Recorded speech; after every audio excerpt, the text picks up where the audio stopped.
Yo, welcome to Bums in the Bleachers. Episode title, Not Dead Yet. Not dead yet. Not dead yet. So, Buried them a few weeks ago, but they went on a hot streak we didn't see coming.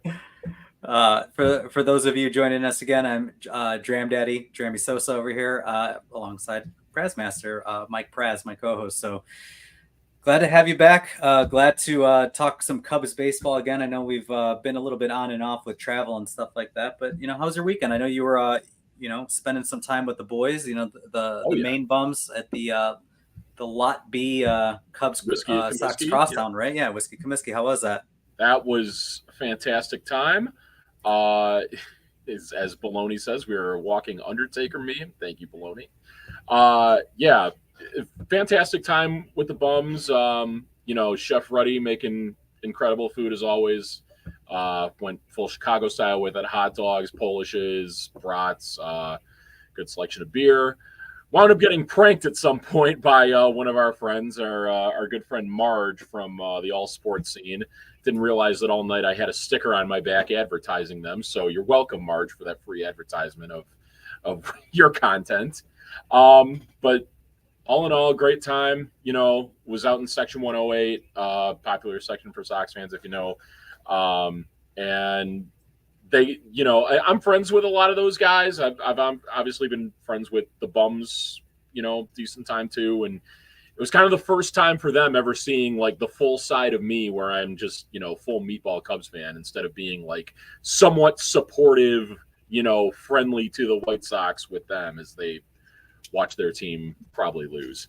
But, fun game, fun night overall. Was feeling it the next few days after and, feeling okay now.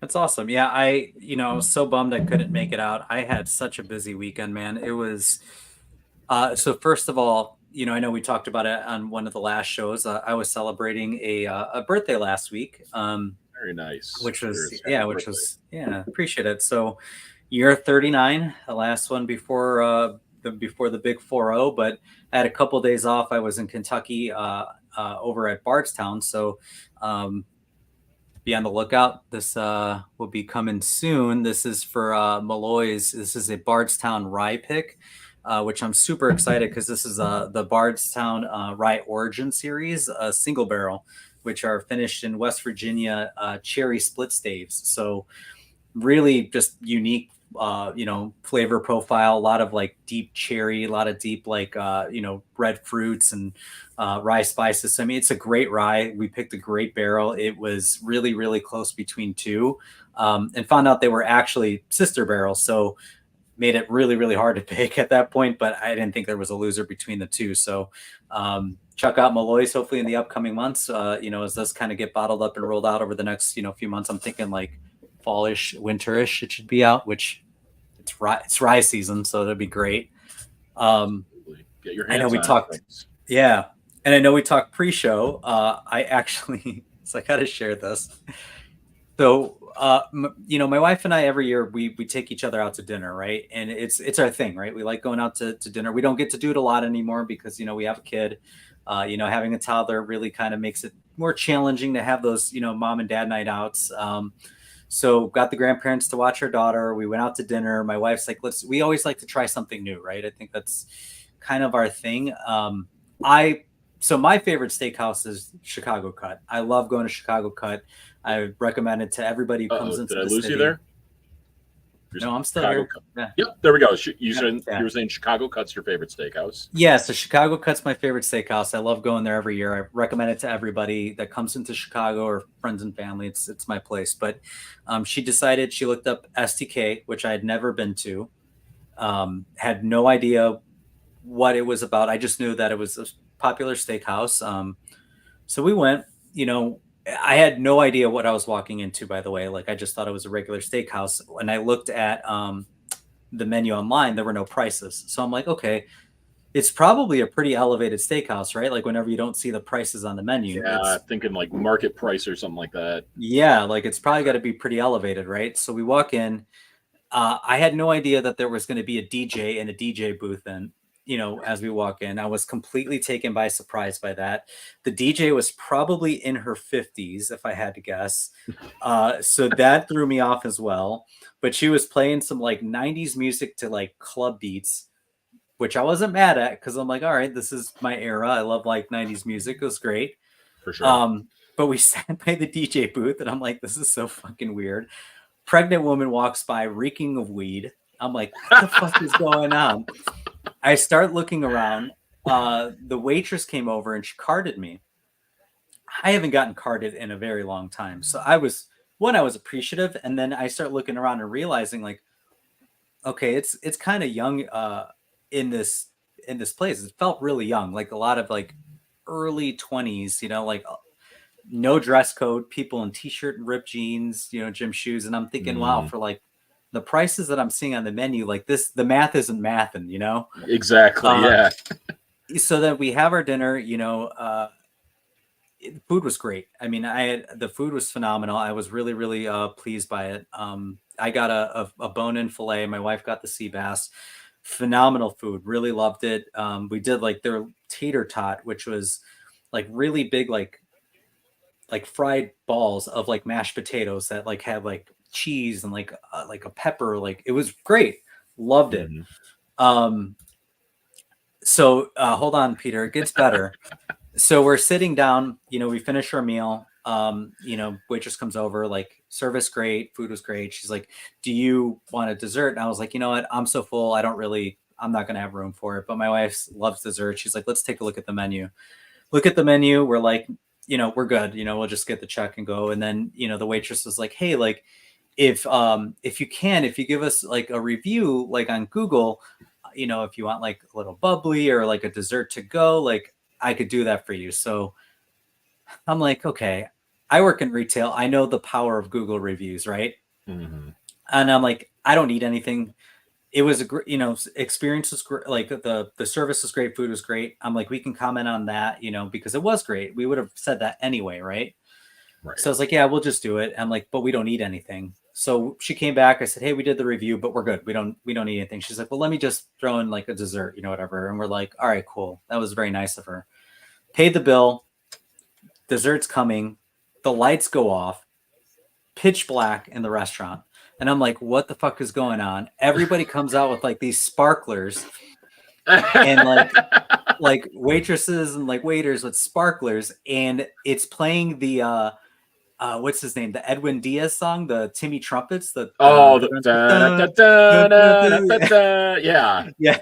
That starts booming so fucking loud, playing with sparklers. They're coming out with like trays of shots. I'm like, what the fuck is going on? I literally had my hands like this and I'm looking around like, what the fuck is going on? Our waitress comes over and my face is just like, and my wife's like, you're not even trying to hide like your face. It felt like that. It felt like we were at a Mets game. Like, right. We're coming down to the end of the night. The closer's coming in with some shots. It's Edwin Diaz coming out ready to throw some heat at us. I was like, what the fuck is so all in all, I'm just like, I won't go back. I'll just say that. I won't go back. It's fine. Don't get me wrong. Like I said, service was great. Food was wonderful. The chef did a phenomenal job. But I just, I'm like, dude, I'm 39 years old. It's not my speed. Maybe it's just not my speed. Maybe I'm feeling like, but I just like, to me, I'm like, what the fuck is this? Like, what is there? Is this a club? Is this a restaurant? It can't be both. Like, you know what I mean? Like, if you're in Vegas, like you have the steakhouse and then you have the club separated, like upstairs, downstairs, separate room, right? It's not together. I couldn't, like, to me, it felt like a place that had just like switched ownership hands and they're trying to figure out their identity. They don't know what it is. And that's what I got from it. It was so weird, but that's what I did Friday night. Saturday, we went to Little Italy Fest. Because it's my wife's favorite fest, and wanted to continue the birthday festivities there. So that's why I couldn't make it to the tailgate. But heard y'all had fun. The pictures look great. Super jealous I couldn't be out there with you. And we saw Cubs sweep again. Saw the Cubs sweep again. Exactly. Had another freaking nail biter on the Friday night game of it, and That game almost like it felt like an entire microcosm of like what the Cubs and White Sox season both is. That like the Cubs will look amazing on paper and then just barely be good enough to beat like the worst team in baseball. And then the White Sox will like just be good enough to like maybe make it interesting a little bit to the fact where like to the point where like I saw so many people on Twitter just like satisfied that like, you know what, they even made it interesting. Good job for them. And you know, when you had only won one out of however many games previous to that, you know, you take what you can get from them. Let's just put it this way. The Bears have more wins in August than the White Sox do. Yeah. Oh, wow. Okay. I guess if you're including the Hall of Fame game. Yeah. Wow. I never even thought of it like that. But yeah, I mean, you know, I'm sure there was so much like hype going into it too, because I think if you recall, there was word out there that like that Friday night Cubs White Sox game was supposed to be a fireworks night, and that would have set the record had they not won that one game in Oakland for the most consecutive losses ever. And that would have been an incredible way to like have the streak happen and then close it all out. Sadly, it wasn't all for that. Thanks a lot, A's, for blowing our opportunity to see something incredible like that. But you know, all in all, you know, I enjoy being around the people I was around. I enjoy, you know, the experience of the game and everything. It's not Wrigley, but you know what? Not everything can be Wrigley. It almost, I don't know. It was like, I don't know. It like the people that like, there were people that like ran on the field too in the ninth inning that wound up getting caught. One guy broke his leg, I want to say, and like that kind of delayed the game a little bit. So heard about you know, that. people were kind of in their element a little bit, although maybe not to the extent that you'd normally expect for Cubs and White Sox. Yeah, I was semi paying attention. You know, we were on our way to dinner. I saw that they were up 7-0 in game one, and I was like, okay, they should be able to close it out. By the time I got home, it was 7-6. I was like, what happened? You know, and it's just like you said, it's a microcosm of the Cubs season where they play down to their competition, right? You know, and I think it was just heart attack Hector at it again in the ninth, just barely getting out of it, you know, and then did it again in the next game. You know, Miguel Amaya was able to get the game winning hit in game two, you know, the game where you were at, which was, I mean, it was 1-1 going into the eighth, which was incredibly frustrating. Right. But, you know, they got the sweep, you know, they're currently playing better baseball, maybe. I mean, but before better than we expected, better than we called for the last time we recorded. Because I think, me being the optimist here, I think I only said they'd win one game out of four against the Cardinals and then, you know, lose the series to the Twins, get the two against the White Sox. But yeah, I mean, I didn't think we had this in store when we had recorded last, which was like right after the trade deadline. Yeah. So before we jump into the Cubs conversation, you know, I want to know, because you were out there in Lot B with the bums, and I know they're in the comments too, but when are these guys paying up? We've now seen two sweeps of the White Sox, and they have yet to pay up their bet from the first one. You know, and if for those of you listening, just to refresh, the main bums and bums in the bleachers, we made a side bet, obviously, with the Cubs and Sox, them being Sox fans, us being obviously Cubs fans. We had a wager going that, you know, whoever lost would have to show up on each other's show wearing the other team's gear. So, you know, had the Cubs been lost that series, we would have showed up on the main bum show wearing Sox gear. They are supposed to show up on our show wearing Cubs gear. And that is, you know, we're dwindling down to the end of the year now, right? And I know they're checked out, you know, baseball wise, but yeah, for sure. And I mean, you know, there's, again, I doubt there's going to be really all much interest in what the White Sox do rest of the season. Obviously, they still have another tailgate coming up. Please go to that if you feel so inclined. I will be there. But you know, yeah, that was a bet we made with them back in June at the Wrigley Series, and yeah, no, nothing we had paid up. I know where Jason lives. I might have to bust a kneecap or two. If I don't see him wearing blue anytime soon. Yeah, here's the thing, like they got their next, when is their next tailgate? September 14th. I think it's like the last home series they have. Yeah. We should probably take an over under. Like, will the bums appear on our show in Cubs gear before or after that tailgate? Because I'm gonna push for before. Because I want, I want to highlight that, at at their next tailgate, like that they were in Cubs gear. They owe us. All right. maybe I should bring a jersey with me for then, and I could like just have it wrapped, have them both wearing Cub jerseys in a group picture. Live. Yeah, just live, right? Yeah. All right. So, you mentioned it, the Cubs have been playing a little bit better here. It begs the question, is the winning real? Because they, I know you tweeted it out. You want a petition to move them out to the AL because they, for whatever reason, very much continue to hit and play well against the American League.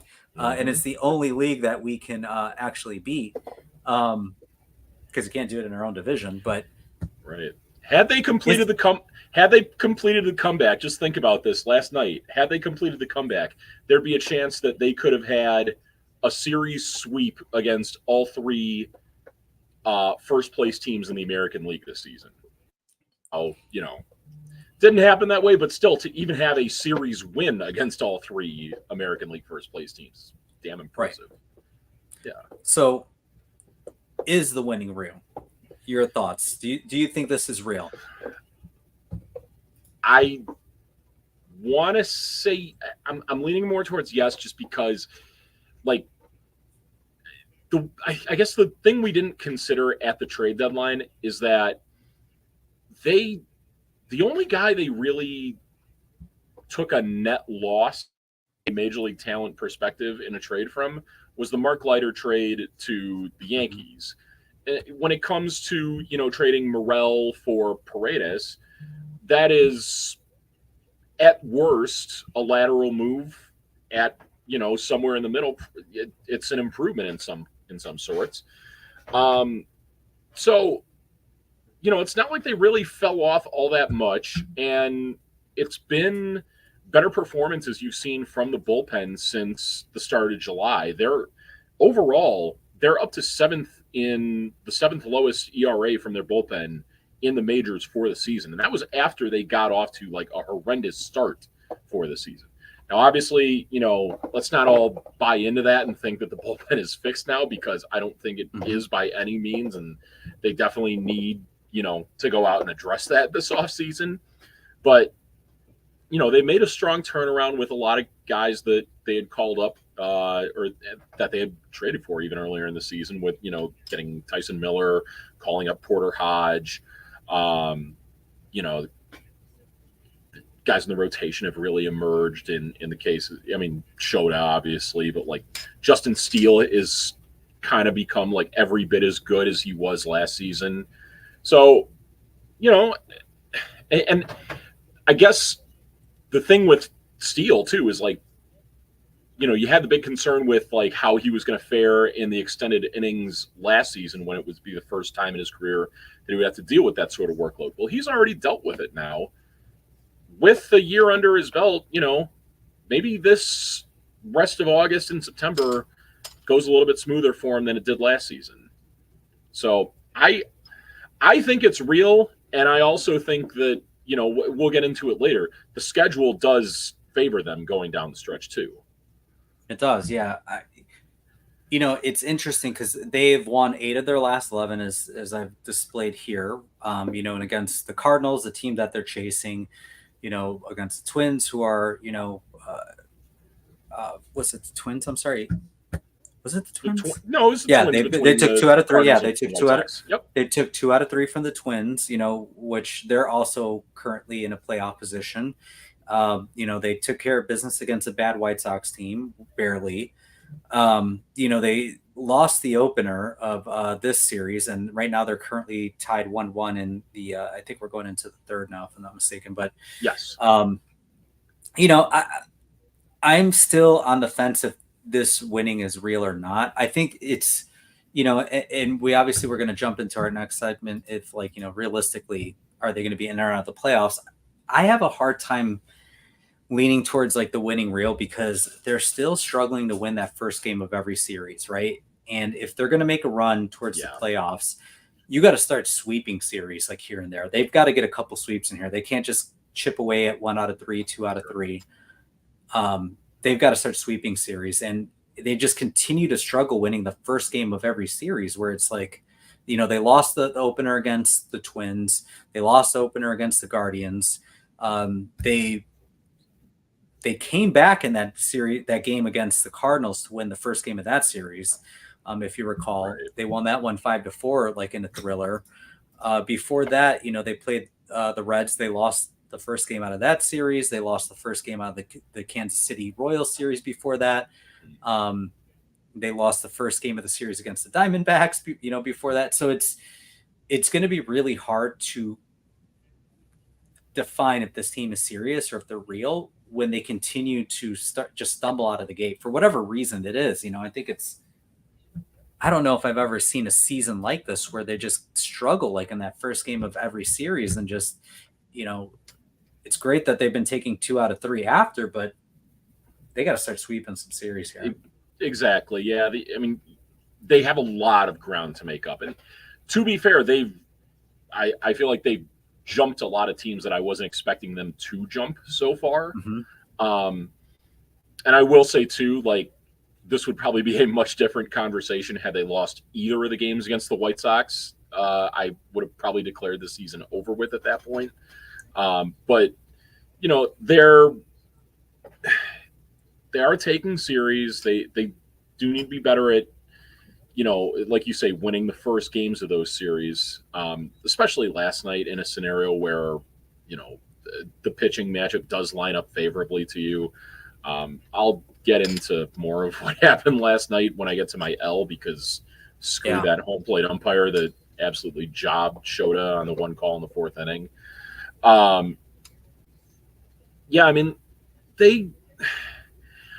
It's kind of a double-edged sword that they had to deal with last season as well, in that, like, they're getting right back into it, but they also, like, they don't have the tiebreaker against damn near anyone. I think the only team they are, like, close to that they could, solidify being passed at this point would be the Pirates, but I think they've already passed them up in the standings to this point. They have. Yeah.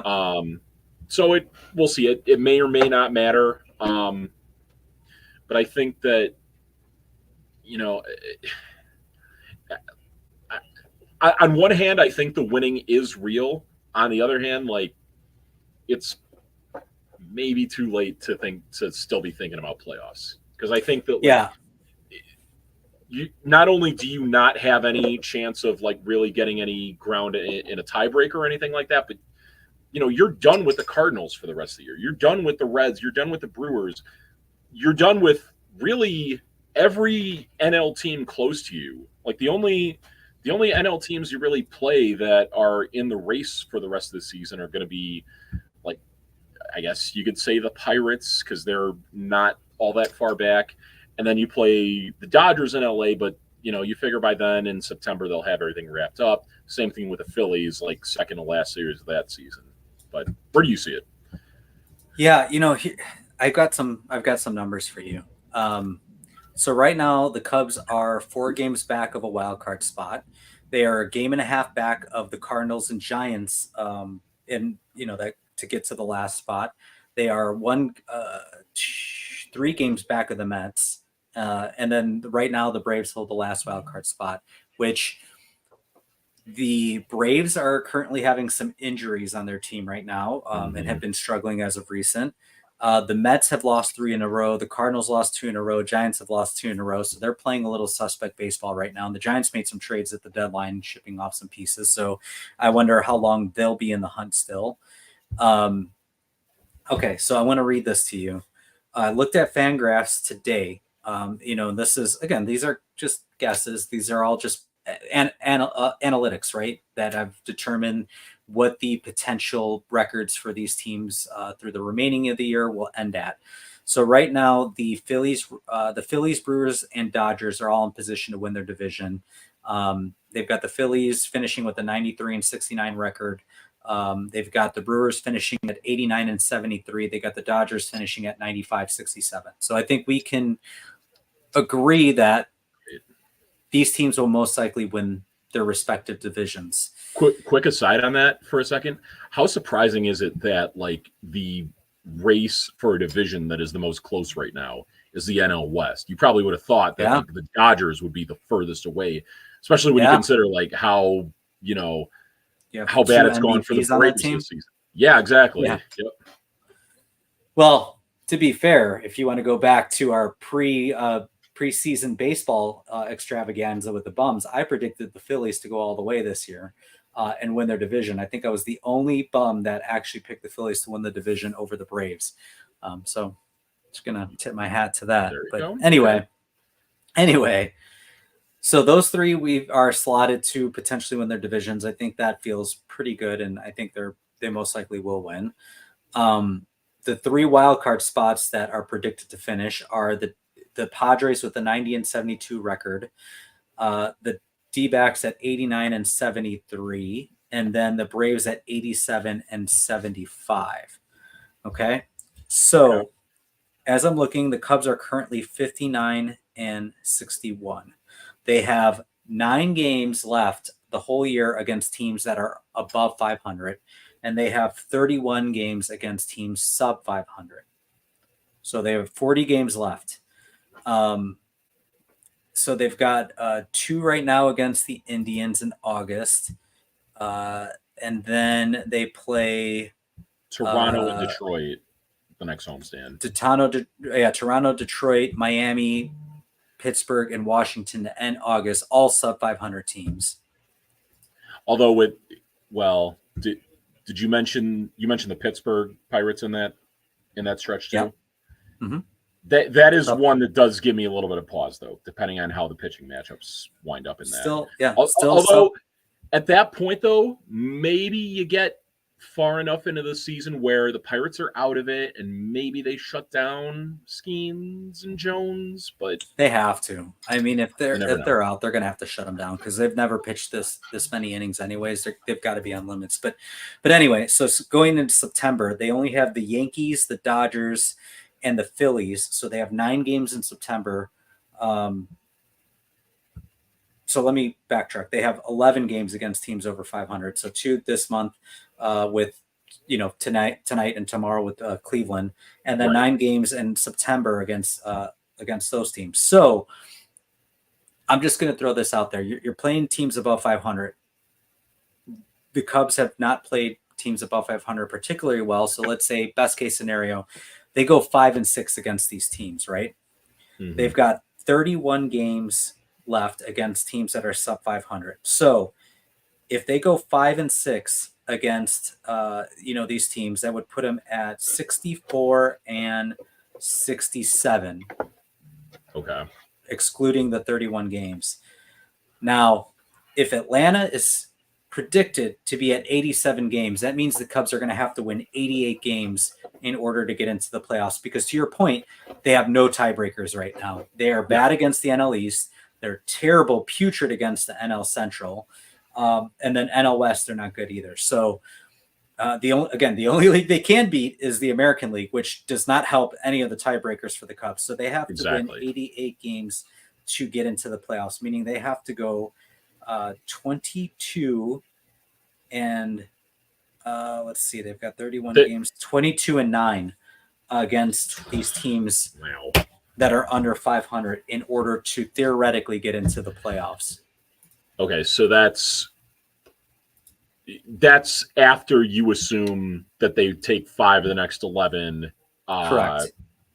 With the upcoming schedule. That's best case scenario that they, or worst case scenario going against those records. I mean, I don't see them having a winning record against the Phillies, the Dodgers and the Yankees.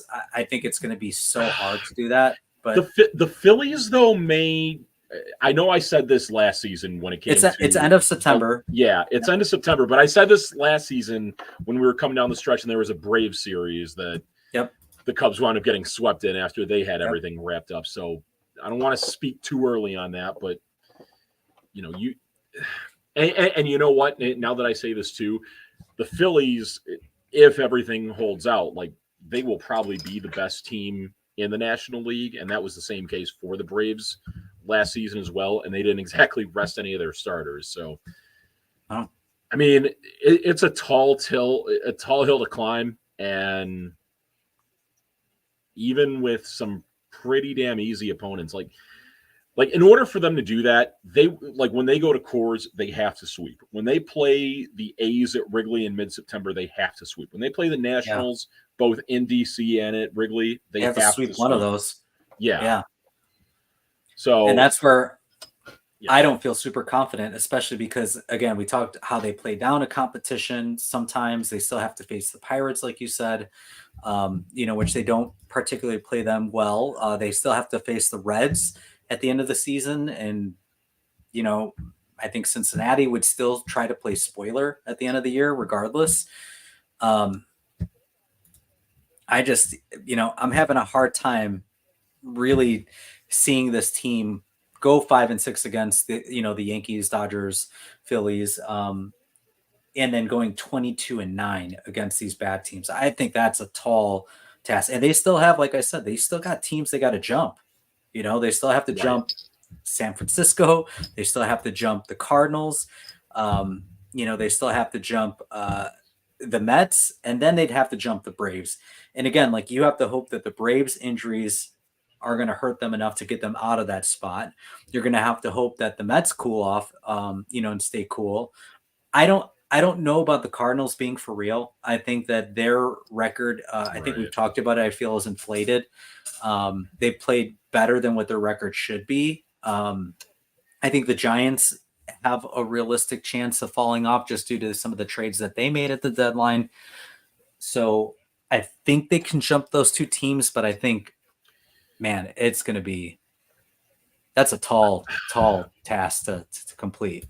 I wouldn't totally count out the Cardinals either. If you think about what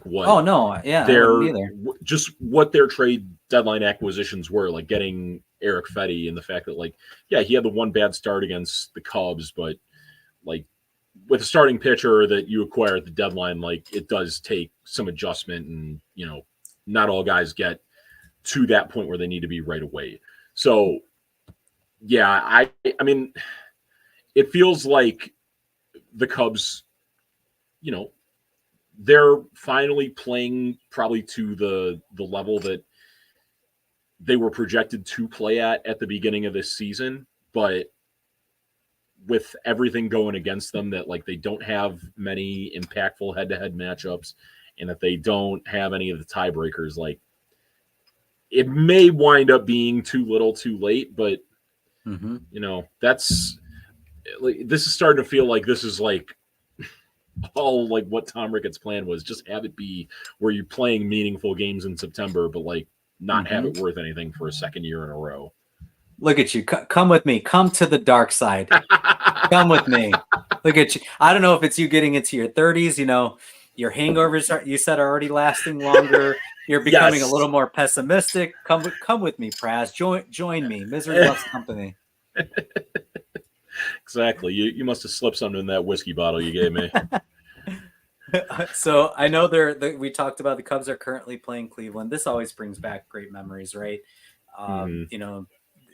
Have they played in Cleveland since 2016? I don't remember. It's been They have a few times. I think they were there they definitely went in 2020 because they played at every AL Central, NL Central stadium then. Different with no fans there, but yes, that's probably what I'm thinking too. But yeah, so this is it's good to see. It's good to see them, back in Cleveland where the magic happened. Obviously the greatest day in Cubs history, Game 7. When they beat the Indians in Game 7 to win the World Series. For sure. brings back great memories, man. I know I was Absolutely. living out in Pittsburgh at the time. I know we talked about it. I was so close to driving to Cleveland just to be around the ballpark because it was just, I know it's history, but I also I don't know if I could have stomached it, man. I was having a hard time at home. Yeah, I couldn't get off work, but I was really contemplating it at the time and had the next best thing. I was in a Wrigleyville bar that night, one that is no longer there anymore, sadly, Redmond's Ale House at Roscoe and Sheffield. It was an ecstatic night. It was, you couldn't get, like, there was so little room out in the streets in Wrigleyville with the amount of people that were out there and like trying to get around and trying to get their picture in front of Wrigley with World Series champs in front. I mean, I'll even take it back to, earlier in that series. It felt just going into game one. Obviously, they didn't come out on top in that game, but like just the fact that like there was so much riding on that the Cubs were even in the World Series, that for the first time ever, they had, an African-American player in their starting lineup for Cubs team in the World Series, which hadn't been the case since, the last time they were there was before Jackie Robinson broke the color barrier. So, I mean, World War II was just wrapping up. So exactly. Yeah. There were, guys that probably were the best players in baseball that like weren't even playing at that time because they were overseas with the war. So yeah, I mean, it's a place that will always stick in my memory forever. I still have yet to go see a game in Cleveland. When you lived in Pittsburgh, same. Did you ever go on any games there? Or? I never did. I wanted to. And it was like an hour, 45-minute drive, so it wasn't that far. I just never got around to doing it. But I passed by the ballpark. I've passed the Brown Stadium as well, but never made the effort to actually go. But I think it'd be fun to maybe do a road trip at some point and just head out there and absolutely go see it. I think that'd be fun. I mean, it's by all accounts, I have a friend who lives in Cleveland, and they say it's a great stadium. So yeah, it looks great on TV. It's like say what you want about Cleveland as a city, but like the stadium, with it's very similar to Pittsburgh with all the buildings downtown and in the center field backdrop and everything like that. It's a very modern stadium that like looks every bit the part that of a nice place where you'd probably enjoy a baseball game at, and it has a little extra special feeling for us when we go there. Yep. And the famously said quote by Joakim Noah, you ever go on vacation to Cleveland? You like it? You like Cleveland? Exactly. What do you like about Cleveland? Joakim Noah. His name might come up later in the show. Okay. Yeah, it might. Yeah. So before we move on, because I know we want to cover the top 10 Chicago athletes since 2000, to keep on theme with the Bums, they did it last night, their top 10. We did our own top 10 as well to kind of keep that theme going. But before we go that, just got to mention, really exciting, the Cubs promote prospects, Matt Shaw, James Triantos, and Kevin Alcantara over the last week or so. So that's going to be pretty exciting to see those guys move up to AAA now. An effort to maybe get them closer to a 2025 debut. I would hope so. But how this team often operates when it comes to their highly touted prospect, trying to keep them down as long as they can. But yeah, and well, you've got James Triantos, you got Matt Shaw, two infielders.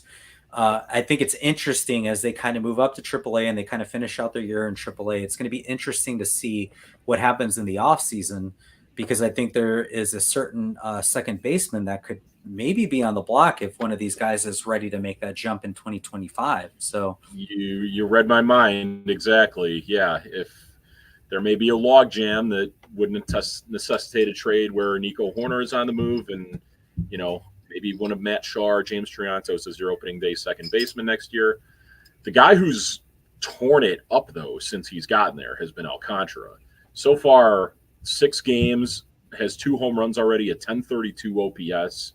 He has, taken every bit of this. And I thought he was older than what it is listed here. He's 21 years old only. If they can get him at the big leagues by 22, that's for all the crap we give Jed Hoyer at times, that could turn out to be a trade that pays off huge dividends for years to come.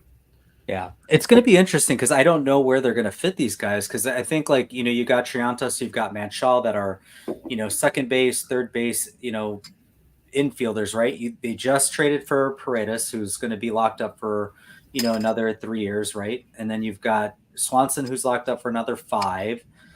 You've got Michael Bush, who looks like your everyday first baseman now. Looks like he's really kind of gone through some, learned through the growing pains and has been a very solid first baseman. Looks like they may have their legit first baseman, future first baseman since Anthony Rizzo.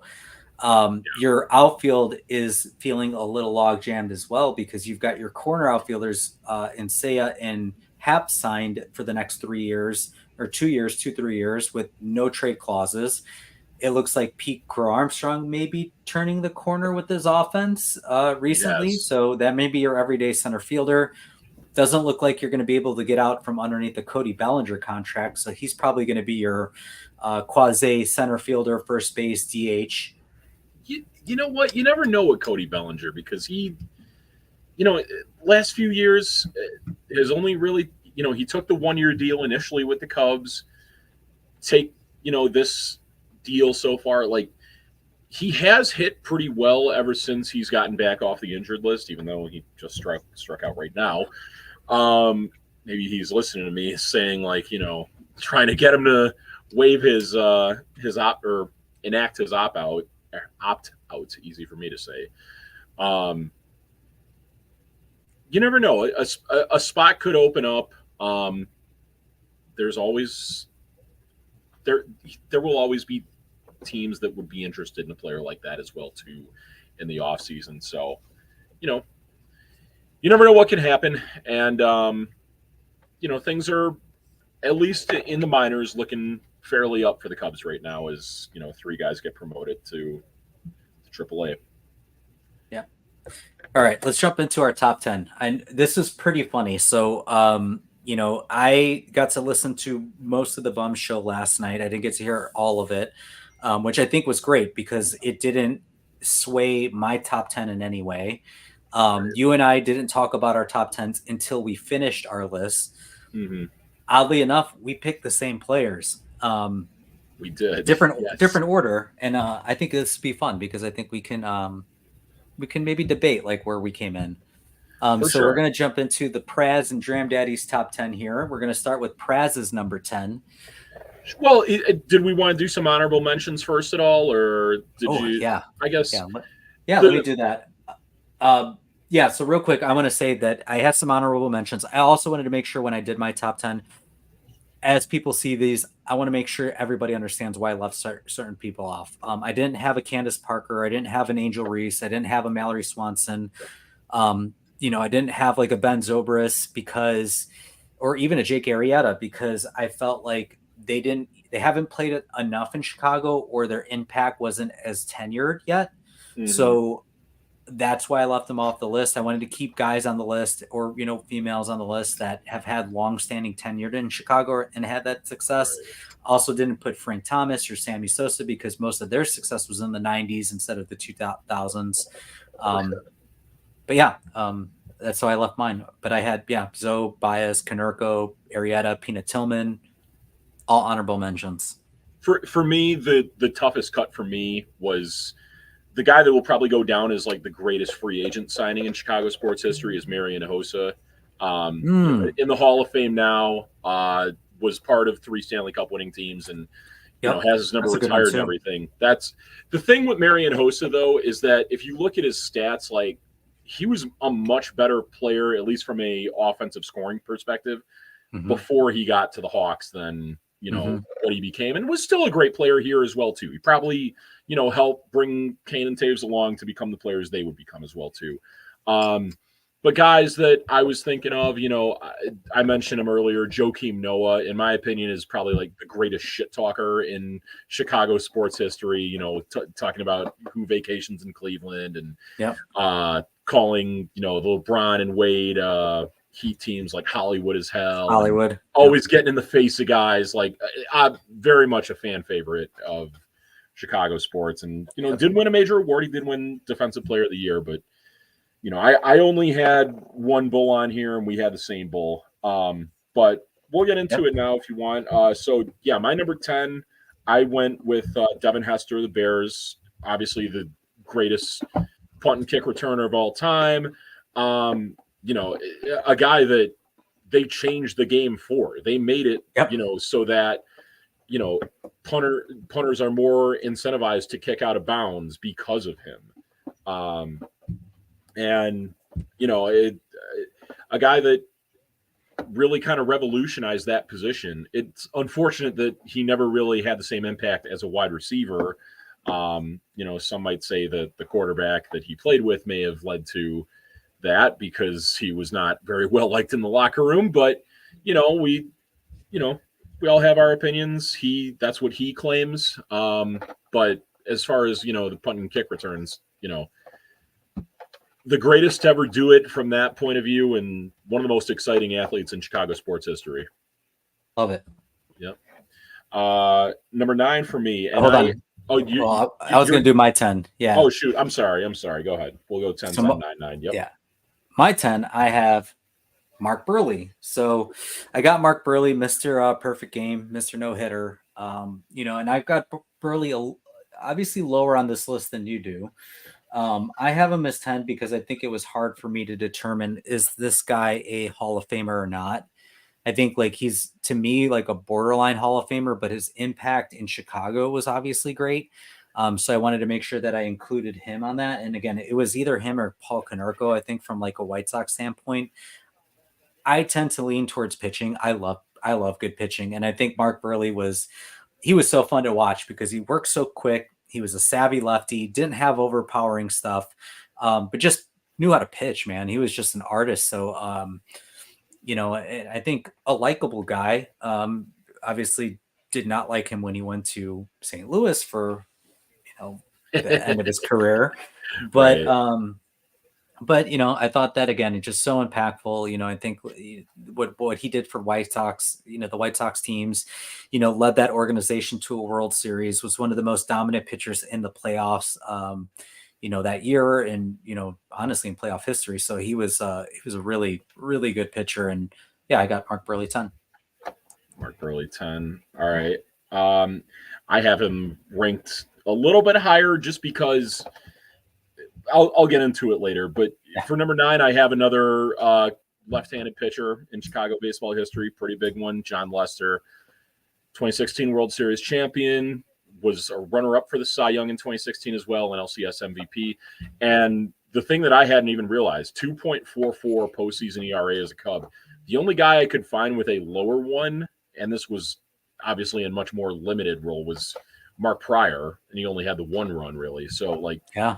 For Cubs starting pitchers that pitched in, multiple different postseasons, that has to be, I don't know where to look it up for playoff ERA leaders, but that has to be near the top. If it's funny too, if you look at his numbers from what he did with the Red Sox and what he did with the Cubs, he has the exact same ERA, exact same winning percentage, exact same strikeout to walk ratio, I want to say. So a model of consistency, and in the same vein of Marian Hossa, the free agent that kind of changed everything here. He's another guy you could put in the conversation of greatest free agent signing in Chicago history. Probably lean more towards Hossa, but for the Cubs, you'd have to go John Lester. Okay. I have him higher, and we'll get to that. Okay. I had in number 9, I had Duncan Keith. Arguably one of the greatest defensemen in Blackhawk history, 3-time Stanley Cup winner. Again, him and Seabrook on that, the back end of the blue line, I think so great during those Stanley Cup runs. Again, I think for me, I think he was up number 9 for me just because I think 1 through 8 was more impactful to me, which we'll obviously get to. So I don't want to say he's 9 because of something other than the fact that, I just had guys higher. But I mean, just still, I consider him one of the greatest Blackhawks of all time.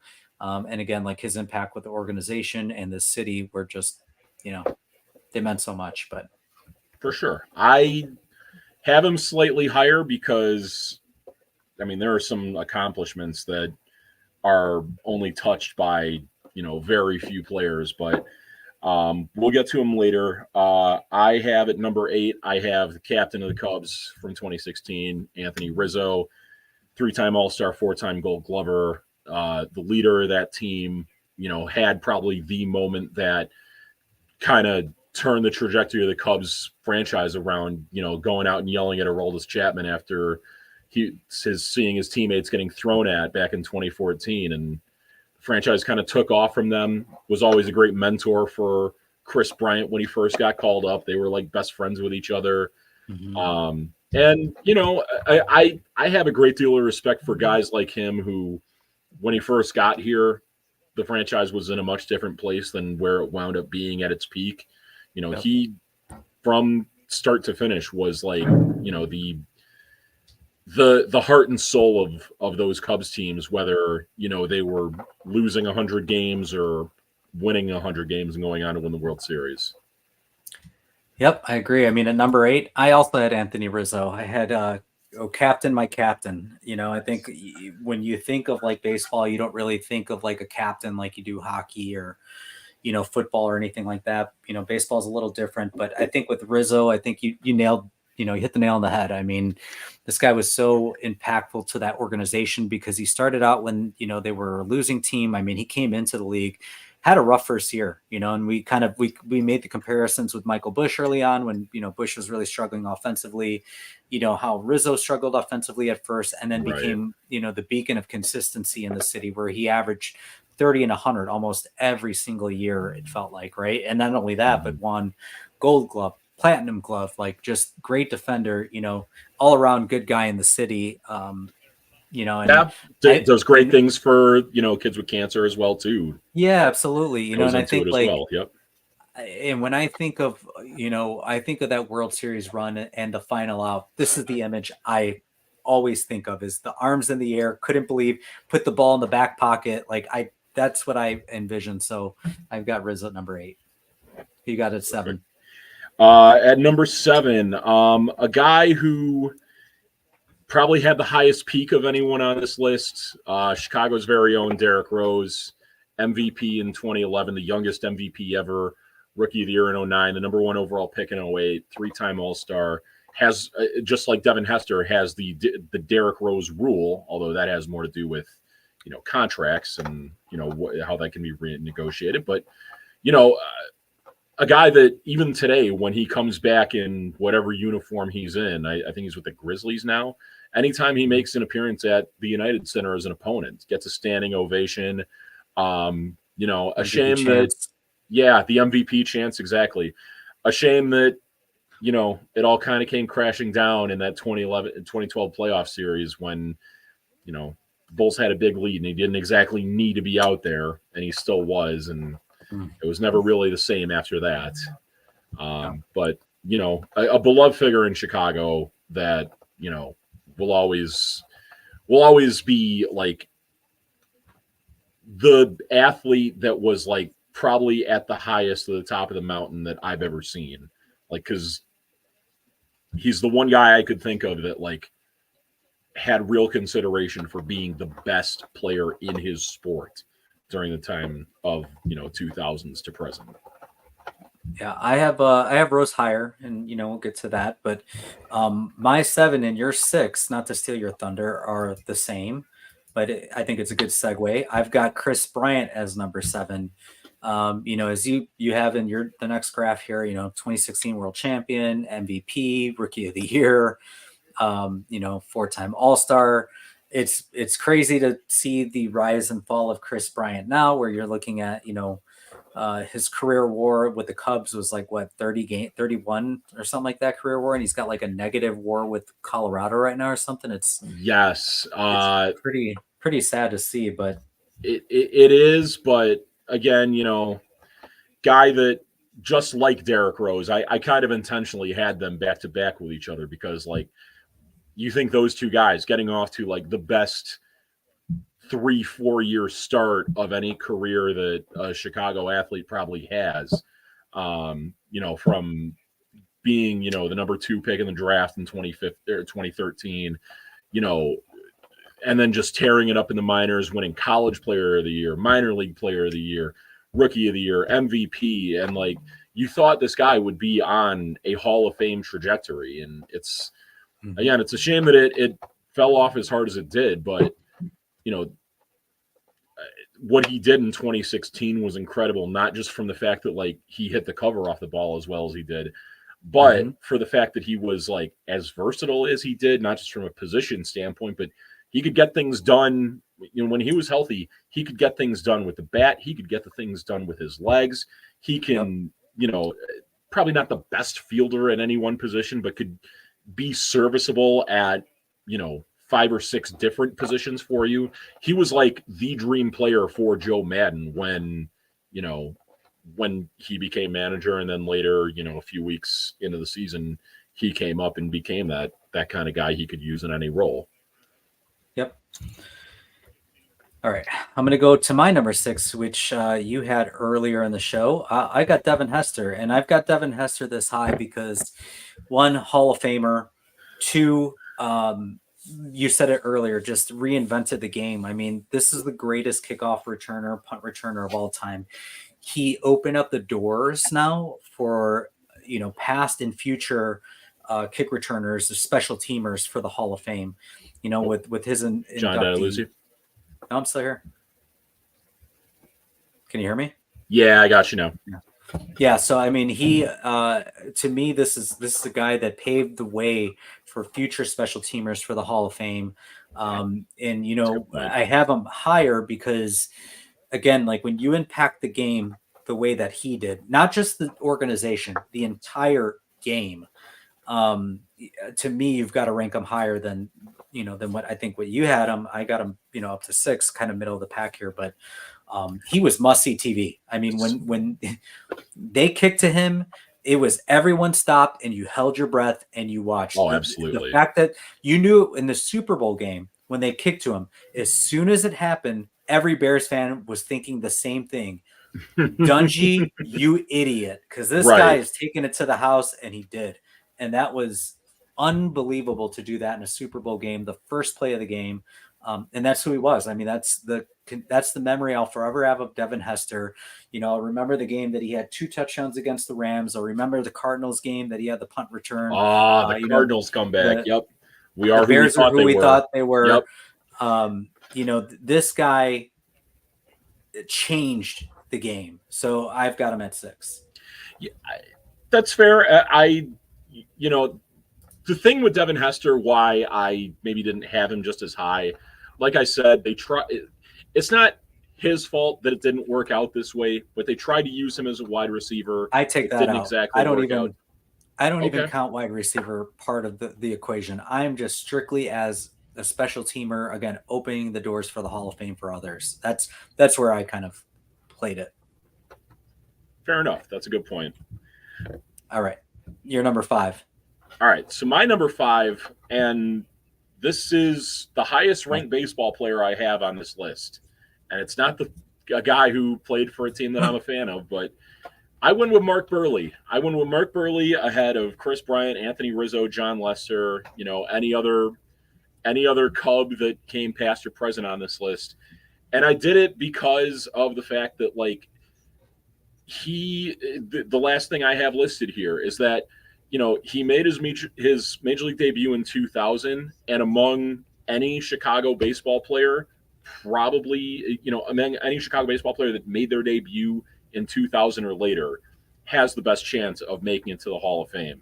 As we see, World Series champion, perfect game, another no-hitter as well.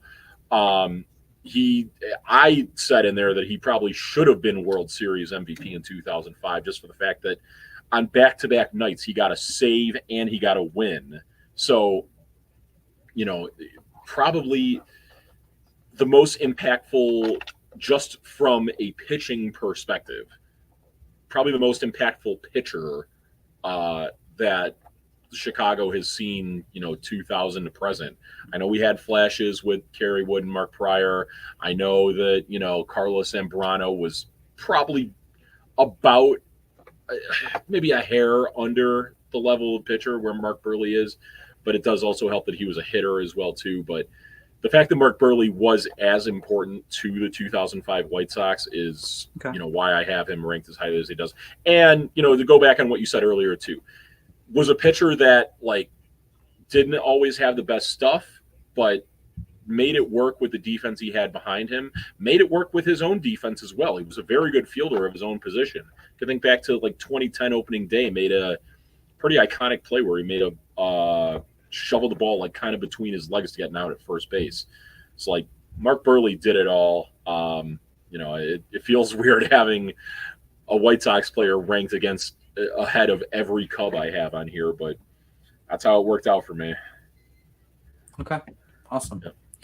All right, my number 5, I've got one of the best middle linebackers in Chicago Bears history. I've got Brian Urlacher. And a great history of middle linebackers for this team too. Great history of middle linebackers. Yeah. I mean, you've got Ditka, you've got, Singletary, you got Brian Urlacher. I mean, yeah, just you got a great history of it. I mean, he was, again, at his peak, converted safety to middle linebacker, was one of the fastest linebackers in the NFL from sideline to sideline.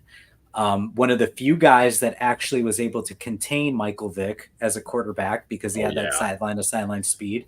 Except he got, shaken out of his boots from Tom Brady. Yep. Oh, God. Go figure, right? The least athletic guy shakes him out. Yeah, 100%. I think it just caught him off guard. But Brian Urlacher was one of the most fun, football players I've seen in my lifetime, in the 2000s, just watching go sideline to sideline, making hits, turnovers, being a leader of that defense, in the mid 2000s when they made those playoff runs and the Super Bowl run. He was the leader of that defense. So I've got Brian Urlacher number 5. Good call with Brian Urlacher. I got him slightly ahead. You do? Who's your number 4? Because we share number 4. For sure. So number 4, we got the captain of those 3 Stanley Cup teams in Jonathan Toews, Captain Serious. Obviously this will apply for every Blackhawk I have from here on out because there will be 2 others. 3-time Stanley Cup champion, won a Conn Smythe, won the Selke Trophy for best defensive forward. Embodied everything it meant as a leader. Had would get in refs' faces, would get in the faces of other players, would be, set the example for, everyone around him as well. Youngest captain in Blackhawks history. There you go. Youngest captain in Blackhawks history as well, too. Kind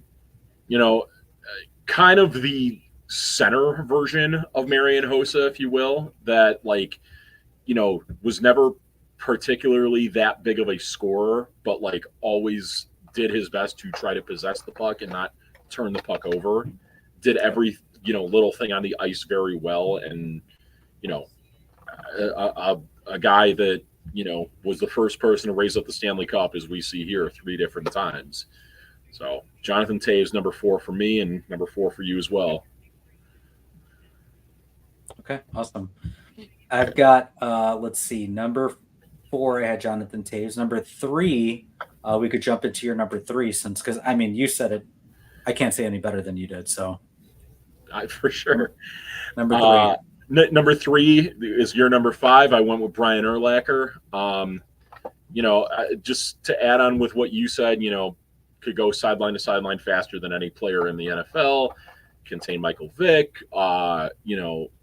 Probably was the guy that gave Brett Favre the most nightmares ever because there are some iconic pictures of him sacking him.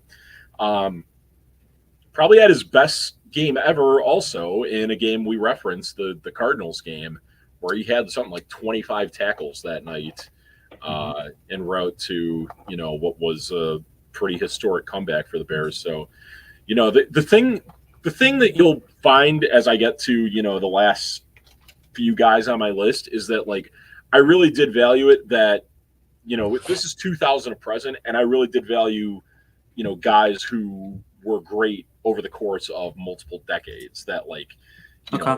maybe did have a high peak as well too, but, the longevity played in more with my list, I would say. Okay. My number 3, I'm going to go with, in my opinion, might be the greatest U.S., American hockey player of all time. I go with Showtime. I'm going to go with Patrick Kane here. Okay. 3-time Stanley Cup winner, arguably the greatest Blackhawk in Blackhawk history. Again, one can argue maybe the best U.S. player of all time, could be up there. I think the U.S. player thing is pretty well established at this You point. could say, say Mike Pagano, you could say Chelios, you could make arguments, a couple different ways here, but Roenick maybe, Roenick, I'm gonna say Kane. I think Kane was, again, Showtime is his nickname. So fun to watch, just amazing, just butter on the ice, man. Mitts filthy as hell. Again, just so fun to watch, and also clutch, man. I mean, clutch in the playoffs. Yes. Like, so when I think, like, when I did my top 3, I thought of a couple things. I thought, like, one, like, best in their organization, clutch in the playoffs, playoff performers, impactful to their, organization's growth. He was a top pick in the draft. So I'm going to stick with Patrick Kane at number 3. I think he was the greatest Blackhawk of all time, which is, I know you have him higher on the list, which we'll obviously get to, but we both had him ahead of Jonathan Toews. So, all right. Yep. I'll get to what I got for Patrick. I'm shocked at your number 2. I'm shocked at your number 2. Why are you so shocked at my number 2? I thought that was very, very generous and very high. Listen, I mean, maybe you may have thought that then, but I gave my description. I value guys who had longevity, was over the course of multiple decades, and similar to Anthony Rizzo, Duncan Keith, when he first started with the Hawks were not in a good place. They were a team that, like, you couldn't get their home games on TV, that ESPN had ranked as, like, the worst franchise in all of sports. Obviously, he, was coming into that, and it didn't change all right away with him. But the fact that he was there, throughout all the bad and all the good, and, went on to turn in what will undoubtedly be a Hall of Fame career for a defenseman. You got the Conn Smythe. The thing that put it over the top for me is that he has 2 Norris trophies. Every defenseman in NHL history that has 2 Norris trophies is in the Hall of Fame. So the fact that he has that as kind of his lock is what made him rank as high for me as he did. And, like I said, the longevity plays into it too. The fact that he was a letter-wearing captain for as long as he was, I think, both before Toews was captain and maybe not after Toews was captain, but, like, he was alternate, near towards the end of it. Everything goes into it, from blocking the shot with his teeth against San Jose, losing 7 teeth on impact, to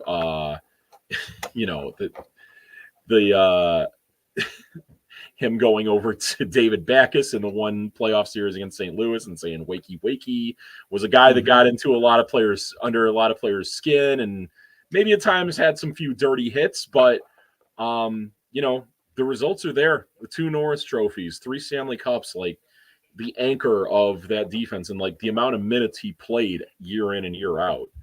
That's what gets Duncan Keith to number 2 for me. All right. I mean, I'm surprised he was the reason why I say I'm shocked is because I'm surprised you have him higher than Toews, because I think I would argue maybe Toews is more impactful as the captain, and, being a multiple Selke winner, and, playing both sides of the ice. And again, Keith did too. He played offense too, but for sure. I just, to me, like, Toews at the end was like, you almost kind of forgot about him a little bit those last few years he was here. And I hate to say that. Years. What's that? He still played 10 plus years with the Blackhawks. I mean, so No, that's longevity's there too. You're right. I always think of it more though as like, the guy who was there when it wasn't that great that saw it, was a part of the reason why it became great. Whereas with Taves, it kind of became good within like a year or two after he got here. But you have number 2, you got John Lester, which I got John Lester, and I'm going to tell you, I know you went through a lot too. I'm going to keep it really simple, John Lester, because I want to keep moving here. But to me, John Lester is the greatest free agent signing in Chicago history. I would put him ahead of Mario Hossa, obviously, because Marion's not on my list. But John Lester signified to the rest of the baseball world in 2015 that the Cubs team was coming and they were for real. He solidified, them as an organization, the way that they were turning it around and doing it the Cub way. He was sold on the organization through a video created by Theo Epstein with the Cubs winning the World Series, him on the mound. He chose us over the Giants, going back to Boston. He chose coming to Chicago. And again, this was the biggest free agent signing in Cubs history, at that time. And again, just solidified hey, we're here now. We're for real. We're going for it. Whether it's this year or next year, this is the guy that's going to lead us to the promised land. And to your point, he was a playoff producer. He was clutch, came in Game 7 in a dirty inning, got off to a rocky start, shut things down. To me, this said, again, to Major League Baseball, the Cubs are for real. So, to me, greatest free agent signing in Chicago history, not even just Cubs history. As far as that debate goes, I still lean Hossa, but I will say Hossa's not on your list. It's not. He's not. But man, that is tough. The thing is, I'm just thinking of like the team success it led to because Hossa did lead to 3 cups. The one thing with Lester that you could make that case for is that he did have what was his best season of his career in 2016 with the Cubs. And like I said with Hossa earlier, Hossa kind of had, the best years of his career earlier with Ottawa and Atlanta earlier in his career when like no one in Chicago really knew his name at that point. All right. But, John Lester, very deserving of being on here. The thing that I struggled with him though was just that like there was just as much of a case to be made for a guy like Jake Arrieta as well too, because he actually won a Cy Young, and I couldn't get Jake Arrieta on there too because, like you said, he had more success or had more experience kind of elsewhere. It was kind of a short-lived tenure with him, but John Lester belongs. I agree, and I'm surprised he's as high as he is for you, but that's. When you describe him the way it is, it does make sense. Okay. And drum roll. Praz is number 1. Number 1, we mentioned him with your number 3. I had Patrick Kane, as mentioned, 3-time Stanley Cup champion, Hart Trophy winner, 2013 Conn Smythe Award winner. In my opinion, like he's the greatest athlete Chicago has seen since Michael Jordan. He wow. Yes. Okay. I mean, the fact that like he was as dominant as he was for as long as he was here, all the clutch playoff goals, all the insane passes, the guy just tore it up on the ice. Pains me to this day that he's a Red Wing currently, but never forget what he did here. I think, for a long time, everyone always kind of debated in their head, like, at least in my opinion, the Mount Rushmore of Chicago sports history. You have Peyton, you have Jordan, you have Pippen on there, and the fourth one is always kind of up for debate. And I feel like after Kane had the career that he did, I think he solidified himself as the number 4 guy on there. Okay. My number 1 was much lower on your list. Much You lower on my had list. where did you have this player? You had them number 7 on your list. Derrick Rose. I gotta go D Rose number 1, and I'm gonna tell you why. There are no athletes on this list that represent or exemplify Chicago more than Derrick Rose.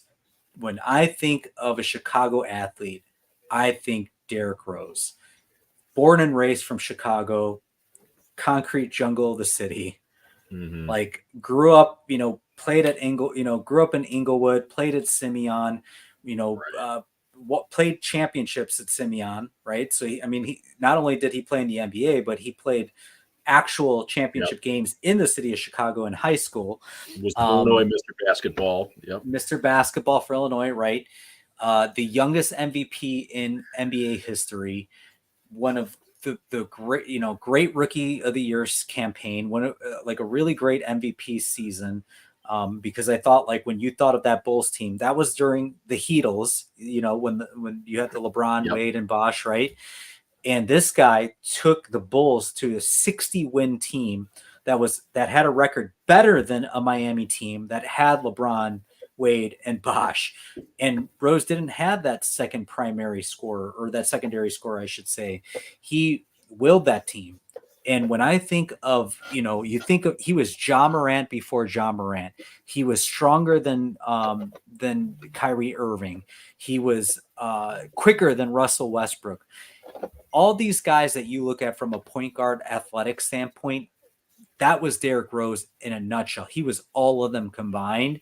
And had it not been for that injury, I can't even imagine what his NBA career would have equated to. But when I think Chicago athlete, man, there is no bigger what if story to me than Derrick Rose. It breaks my heart every time I see Derrick Rose play or I think of the injury. As a Chicago athlete, just strictly Chicago athlete, man, D Rose is Chicago, man. He is Chicago. He is, and I get your points about. I really only went, what they did professionally in Chicago. Sure, that is fair for you to raise, what he did in high school, what he did, as an amateur, and like the fact that he's from here. The thing is with me though is it's like all the guys in my top 5, I will say, I think are guaranteed to either already have their number retired by the franchise they played with here, or like are a lock to do so. I mean, do you see that with Derrick Rose? Do you see number 1 getting hung in the rafters when he eventually retires? I'm going to tell you this, and I'm not going to say I agree with this, but I think there's already been talks that 1 is going to be retired at the UC. And there has never been an MVP in NBA history that has not made the Basketball Hall of Fame. Everybody who has won an MVP in the NBA has been inducted to the Hall of Fame. Now, let's also consider that being in the Basketball Hall of Fame, mostly everybody gets in because it also includes it includes everything that you've done in the game of basketball, not just the NBA. It could include college. It could play international. It could be college. Derrick Rose, I want to say, didn't he win a national championship with Memphis? I can't remember if they won the national championship or not. I can't remember if that got taken back because of like some academic things or anything. Yeah, the whole SAT cheating thing. Yeah. But, as many have said, they're not there to play school. They're there to play basketball. They're there to play football, Right, exactly. So I think like he has a good shot of getting into the Basketball Hall of Fame just because all that exists. But I can also see a world where they do retire him. I don't know if I agree with it. I think you could make the case against or for it. I would have to think about it more before answering it, but I can see a world where it does get retired. Yes. I'm just trying to think right now. Like, has it been like Sammy Sosa with the Cubs, where other players have come through to the Bulls and wore number 1 since he left, or maybe they're setting it to the side?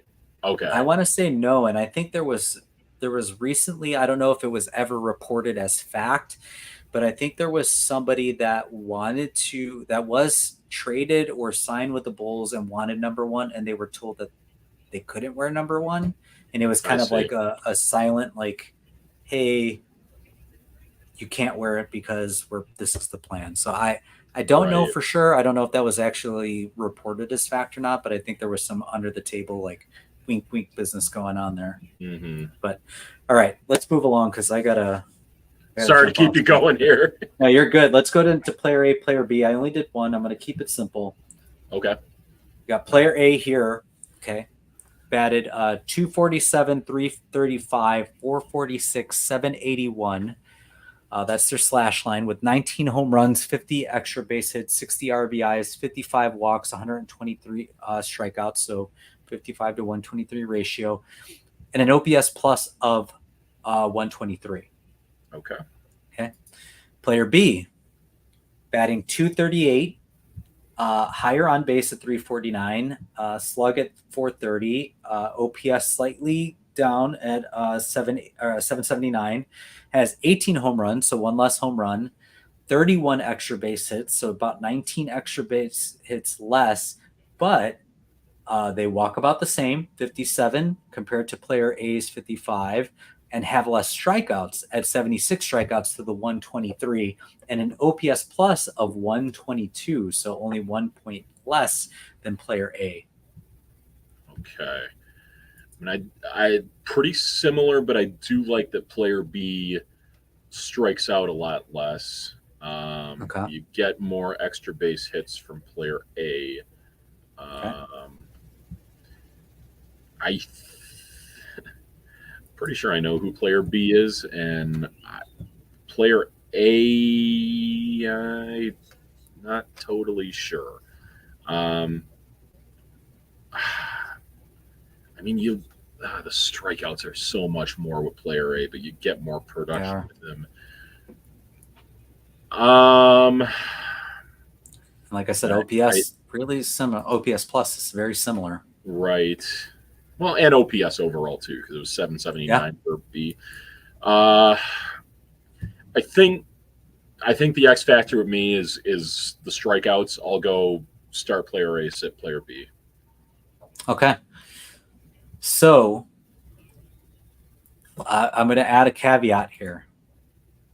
Player A makes $18 million a year. Player B makes $3.5 million a year.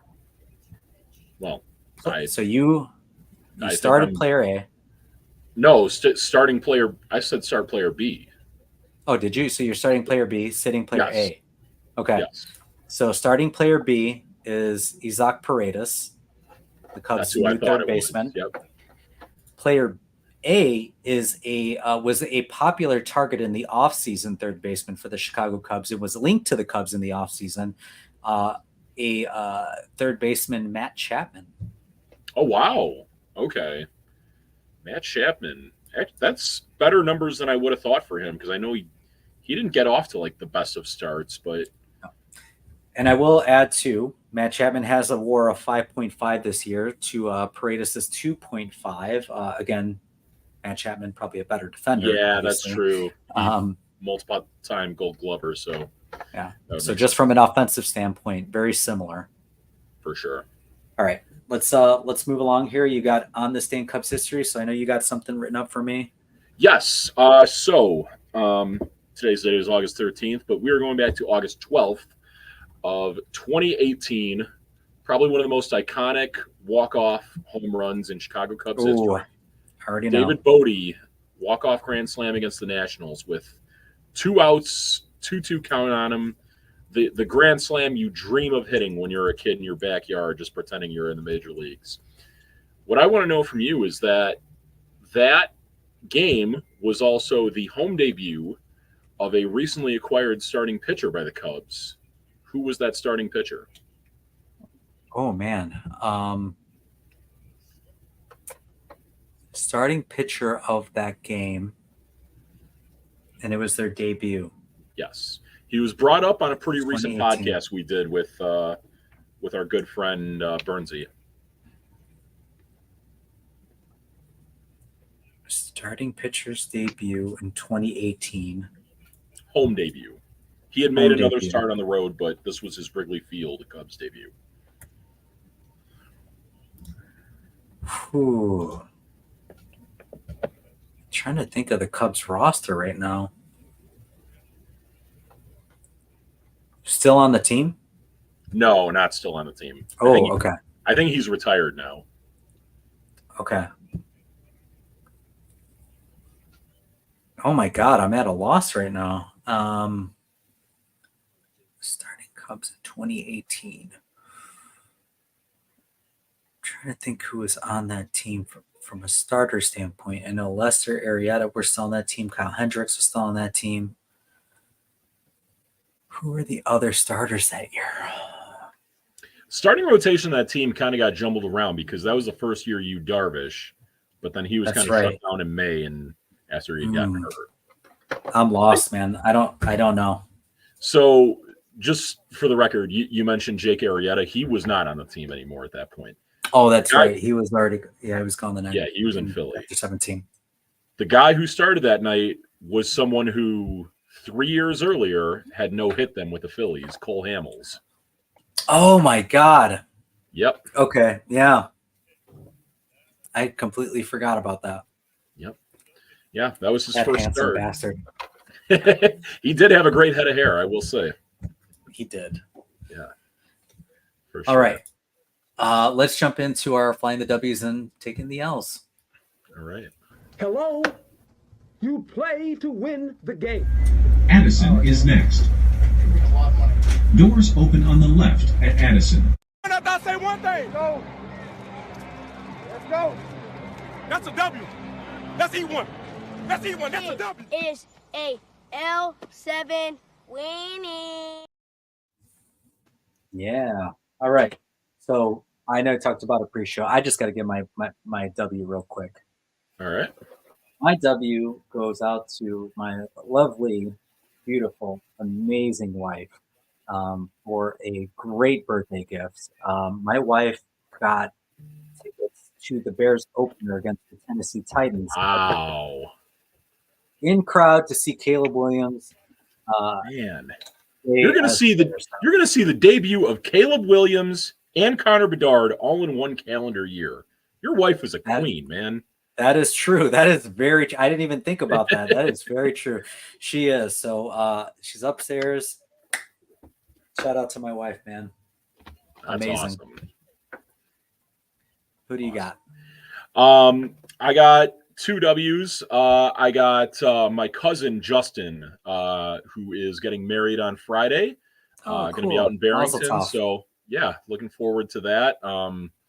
Had to go get fitted for a suit last week because when I have last time I wore it, I was in a little bit of different shape than now. So gotta rent one for this time around. But we're working on trying to get back into that suit. So we'll see how it works out. But W to my cousin Justin getting married this Friday. In the world of sports, I'm going with Noah Lyles for my W, who set a new record in the Olympics for the 40 times. So, move over Usain Bolt, new fastest man alive, and hope Noah Lyles is doing well because I saw that at the last event that he got diagnosed with COVID and, haven't heard much since then. But Noah Lyles, big W to you for setting that new record. Love it. I've got 3 L's here. Okay. And I'm just going to quickly go through because not really super, but I also have a W linked to an L. So my first L goes to the Olympics. What the fuck were they thinking adding breakdancing? I know everyone has seen the meme of that. Everyone has seen the meme.